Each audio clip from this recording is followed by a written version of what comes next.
Good morning. When my mom was a teenager, she fell in love with a young man that belonged to a group of friends where they hung out and they played tennis and would walk in the woods near her home. And eventually he found out that he and his family were moving to New Zealand, and that if she wanted to continue the relationship, if she was really serious, because he wanted her to marry him. And she said yes. And so for over a year, she didn't date anybody else. She committed herself to this singular love in her life. Eventually, there was a bridal shower and a farewell party and a one-way ticket on a steamer to New Zealand. They put all the bridal shower gifts in a big crate, and they plopped her on the ship as well. And after a long journey, I think she said it was like 6 weeks, she arrived in New Zealand. And when she climbed off the gangplank onto the pier to greet him, he embraced her, and she looked at him and she realized, this is not the man I should marry. I like this guy, but I don't love this guy enough to commit my entire life and future to him. And so, what a rude awakening, right? All these best laid plans, her entire life laid before her, living in New Zealand, raising a family. Instead, she worked for almost a year to buy a ticket back. In the end, her parents kicked in the last part, and she headed on a steamer back to the Netherlands. So many times in our lives, there are huge interruptions of our plans. Jobs that we had hoped we would keep until retirement. Relationships that seemed like they were made in heaven.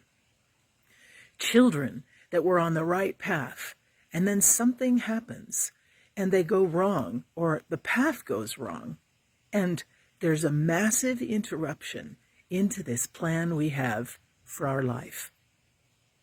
How do these interruptions do any good at all? Initially, they're just a plain irritant. Often we kick ourselves.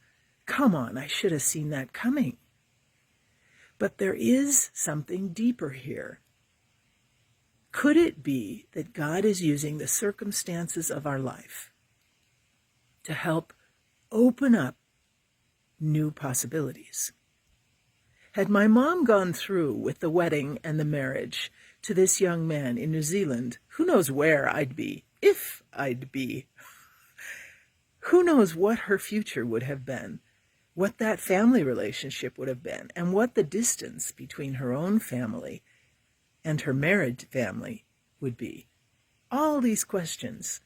How she would have matured differently, the language she would have incorporated, the culture she would have been embraced by in New Zealand, the vistas, the beauty.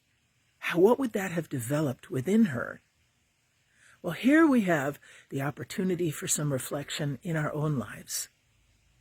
What if God not only uses interruptions in our lives to get our attention, to shift us a little bit, but what if our relationship with the divine itself is an interruption?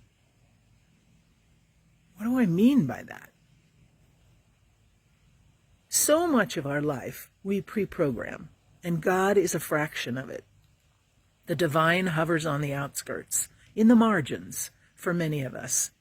And yes, we love God, and yes, we're grateful, but there's so much else in our lives. What if that relationship is in itself an interruption? What does a relationship with God mean for me? Is there something that I can open up in my heart that would allow this relationship now to shift all of my priorities? Not just some, all. What would that look like? What would I have to let go of? Would I have to let go of fear, control, prediction? Would I have to let go of my dreams? And then you wonder, what are the divine's dreams for you? And could it be only in the unclasping of our hands around our own small, short-sighted dreams for ourselves that we can actually go where we've always wanted to go, but on the grace and power of the divine? In Scripture, it says that there are not enough libraries in the world to hold everything there is to know about the divine. And language like that is really not accurate. It's just, it works for us because those are images we have in our experience. Today, allow God to interrupt your life. And when the interruptions come, pause before you react. Take your experience deeper and say, meet me here, God. Don't just tell me what this interruption means. Meet me here in the interruption. Sit with me. Be my companion in this while I encounter you in ways I never would have had you not interrupted.